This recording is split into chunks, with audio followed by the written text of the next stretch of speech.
शादी हुई नहीं कि बेटा पराया हो जाता है। माया किसी से फ़ोन पर कह रही थी।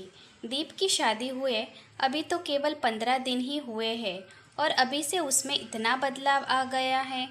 पलक के सिवा उसे न कोई दिखाई देता है, न ही कुछ सोचता है। ठीक है कि पत्नी के साथ वह ज़्यादा से ज़्यादा वक्त बिताना चाहता है, पर माँ की उपेक्षा करना क्या ठीक है? यह सुनकर दीप हैरान रह गया। उसने अनुमान लगाया कि फ़ोन की दूसरी तरफ सोमा बुआ ही होगी। वही है जो इस तरह की बातों को शह देती है। वह भी तो हमेशा अपने बेटे बहू को लेकर नाराज़ रहती है। सब जानते हैं कि सोमा बुआ की किसी से नहीं बनती। वे तो सभी से परेशान रहती है और दूर पास का कोई ऐसा रिश्तेदार नहीं जो उनके व्यंग बाणों का शिकार न हुआ हो। अपने बेटे को तो वे सबके सामने जोरू का गुलाम तक कहने से नहीं चूकती है, पर माँ उसके बारे में ऐसा सोचती है। यह बात उसे भीतर तक झकझोर गई। घर में और तो किसी ने ऐसा कुछ नहीं कहा, तो माँ को ऐसा क्यों लग रहा है? पापा, उसकी बहन दीपा, किसी ने भी तो ऐसा कुछ जाहिर नहीं किया है जिससे लगे कि वह शादी के बाद बदल गया है। फिर माँ को ही क्यों लग रहा है कि वह बदल गया है? पलक को इस समय नए घर में एडजस्ट होने में उसका सहयोग और साथ चाहिए, और वही वह उसे दे रहा है, तो इससे क्या वह माँ के लिए पराया हो गया है? पलक के लिए यह घर नया है। यहाँ के तौर तरीके, रहन सहन सीखने समझने में उसे समय तो लगेगा ही, और अगर वह यहाँ के अनुरूप नहीं ढलेगी तो क्या माँ नाराज़ नहीं होगी? आखिर माँ क्यों नहीं समझ पा रही है कि पलक के लिए नए माहौल में ढल पाना सहज नहीं है। इसके लिए उसे पूरी तरह से अपने को बदलना होगा, और वह चाहती है कि इस घर को जल्दी से जल्दी अपना बना ले, ताकि सारी असहजता खत्म हो जाए। वह पूरी कोशिश कर रही है, पर माँ का असहयोग उसे विचलित कर देता है। दीप खुद हैरान था माँ के व्यवहार को देखकर। माँ तो ऐसी नहीं है, फिर पलक के प्रति वे कटु कैसे हो गई है? माँ ये कैसी बातें कर रही हैं आप? मैं पराया कहाँ हुआ हूँ? बताइए ना, मुझसे कहाँ चूक हो गई, या आपकी कौन सी बात की अवहेलना की है मैंने? हाँ, इतना अवश्य हुआ है कि मेरा समय अब बढ़ गया है। मुझे अब पलक को भी समय देना है, ताकि वह अकेलापन महसूस न करे। मायके की यादें, माँ बाप, भाई बहन से बिछड़ने के दुख उस पर छावी है।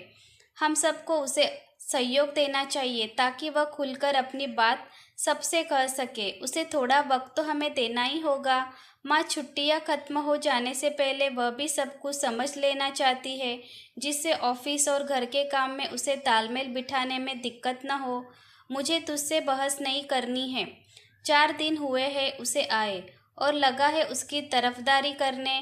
पलक अपने कमरे में बैठी माँ बेटी की बातें सुन रही थी।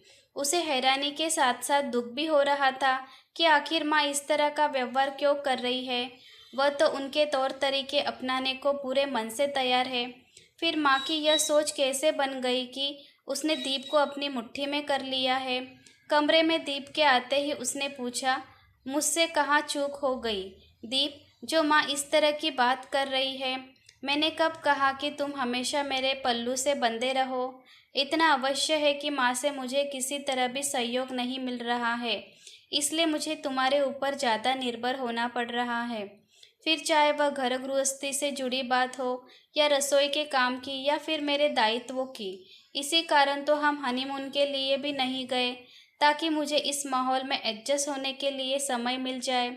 जानते ही हो कि छुट्टी भी मुश्किल से 1 महीने की ही मिली है।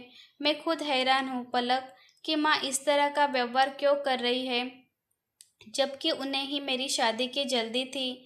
हमारी लव मैरिज उनकी स्वीकृति के बाद ही हुई है।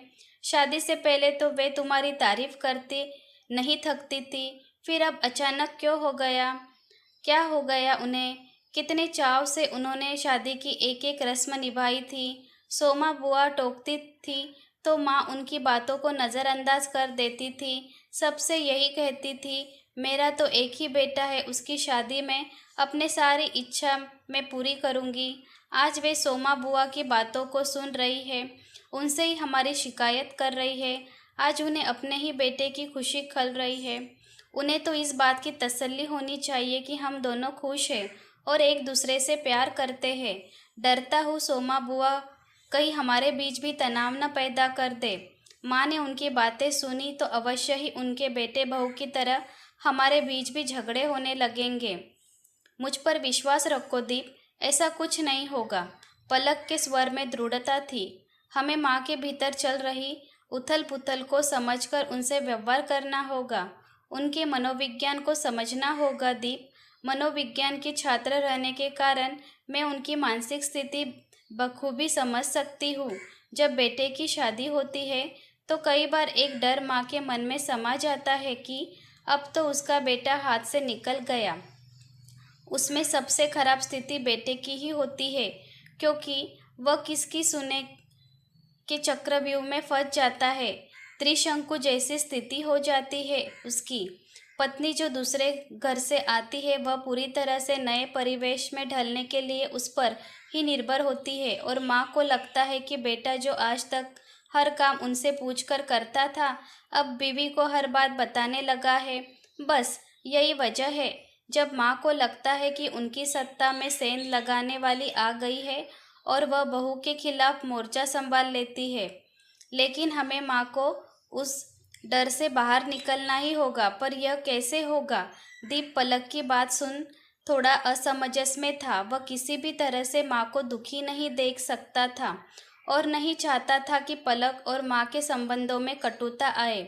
यह तुम मुझ पर छोड़ दो दीप। बस यह ख्याल रखना कि माँ चाहे मुझसे जो भी कहे तुम हमारे बीच में नहीं बोलोगे।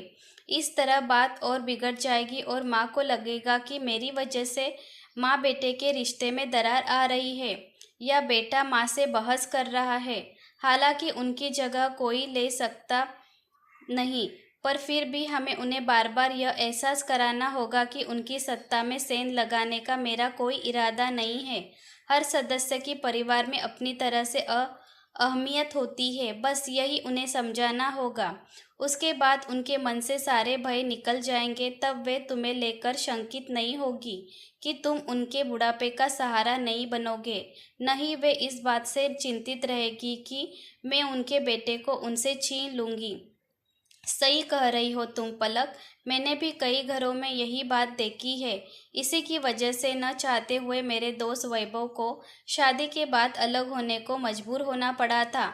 सास बहू की लड़ाई में वह पीस रहा था। यह देख उसके पापा ने ही उससे अलग हो जाने को कहा था। बेटा हाथ से न निकल जाए का डर, यह अनिश्चितता की बुढ़ापे में कहीं वे अकेला न रह जाए, बहू घर पर अधिकार न कर ले, बहू की बातों में आकर कहीं बेटा बुरा व्यवहार न करे या घर से न निकाल दे। ये बातें जब मन में पलने लगती है तो निराधार होने के बावजूद संबंधों में कड़वाहट ले आती है। मैं नहीं चाहता कि मेरे परिवार में ऐसा कुछ हो। मैं अपने माँ बाप को किसी हालत में नहीं छोड़ सकता। दीप भावुक हो गया था। दीप अब अंदर ही बैठा रहेगा या बाहर भी आएगा? देखो तुम्हारे मामा मामी आए हैं। माँ के स्वर में झल्लाहट साफ झलक रही थी। दीप को बुरा लगा, पर पलक ने उसे शांत रहने का इशारा किया। बाहर आकर दोनों ने मामा मामी के पैर छुए। फिर पलक किचन में उनके लिए चाय नाश्ता लेने चली गई। दीदी, अब तो आपका मन खूब लग रहा होगा। पलक काफ़ी मिलनसार और खुश मिजाज लड़की है। बड़ों का आदर भी करती है। जब कुछ दिन पहले दीप और पलक घर आए थे तभी पता लग गया था। बहुत प्यारी बच्ची है। अपनी भाभी के मुंह से पलक की तारीफ सुनकर माया ने सिर्फ सिर हिलाया। यह सच था कि पलक उन्हें भी अच्छी लगती थी, पर उसकी तारीफ करने से वे डरती थी कि कहीं इससे उनका दिमाग खराब न हो जाए। पलक उसकी हर बात को मानती थी, पर वे थी कि एक दूसरी बनाए हुए थे। पता नहीं पढ़ी लिखी नौकरी वाली बहू बाद में कैसे रंग दिखाए, वैसे ही बेटा उसके आगे पीछे घूमता रहता है। न जाने क्यों उनके अंदर एक खींच भर गई थी, जिसके कारण वे पलक से खींची खींची रहती थी, और इस वजह से उनके पति और बेटी भी उनसे नाराज थे। माँ, आप 1 मिनट के लिए यहाँ आएगी? पलक ने 5 मिनट बाद आवाज़ लगाई। माँ, प्लीज़ मुझे बता दीजिए कि मामा मामी को क्या पसंद है। आप तो सब जानती है।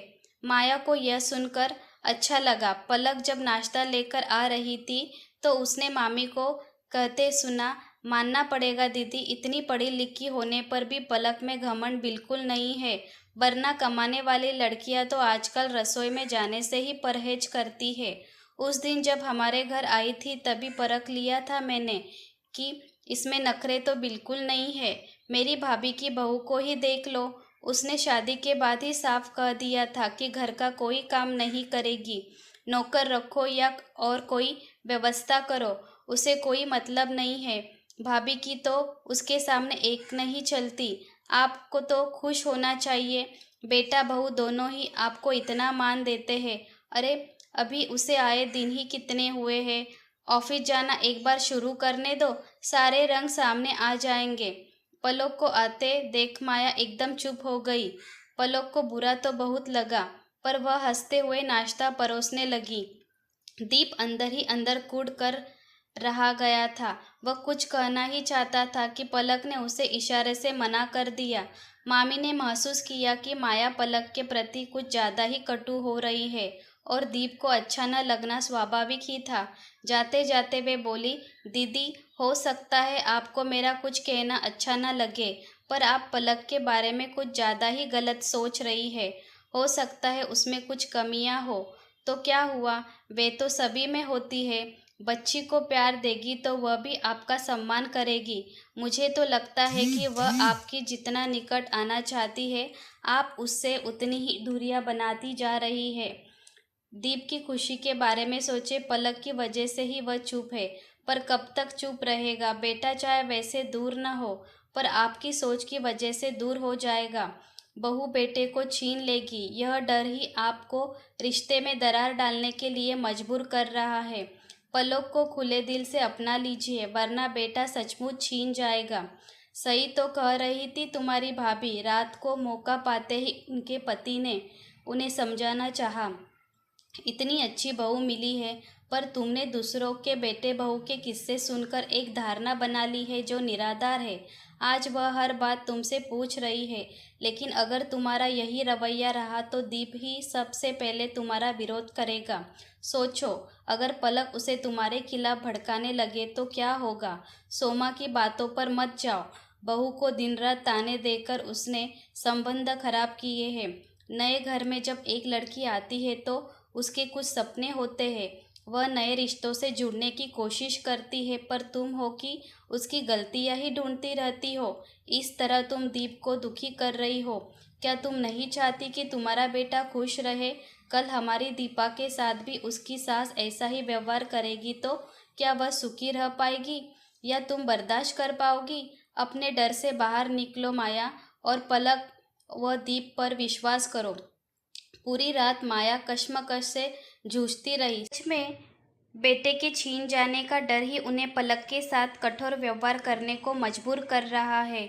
आखिर जितना प्यार वे दीप और दीपा पर उड़ेलती है, पलक को दे तो क्या वह भी उनकी बेटी नहीं बन जाएगी। जरूरी है कि उसे बहू के खांचे में जकड़ कर ही रखा जाए।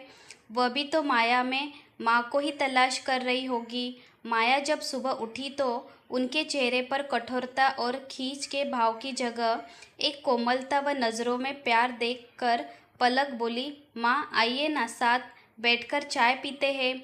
आज संडे है तो दीप तो देर तक ही सोने वाले हैं। तुम क्यों इतनी जल्दी उठ गई हो। जाओ आराम करो, नाश्ता मैं बना लूँगी। नहीं माँ, हम मिलकर नाश्ता बनाएंगे और इस बहाने में आपसे नई नई चीज़ें भी सीख लूँगी। डाइनिंग टेबल पर माँ को पलक से बात करते और खिलखिलाते देखकर दीप हैरान था। पलक ने आंखों ही आंखों में जैसे उसे बताया कि उसे यहाँ भी माँ मिल गई है।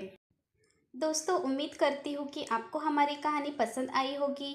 कहानी पसंद आई है तो वीडियो को लाइक करें, चैनल पर नए हैं तो चैनल को सब्सक्राइब करें, और हाँ, नोटिफिकेशन बेल आइकन को ज़रूर दबाइए ताकि अगली अपडेट सबसे पहले आपको मिले।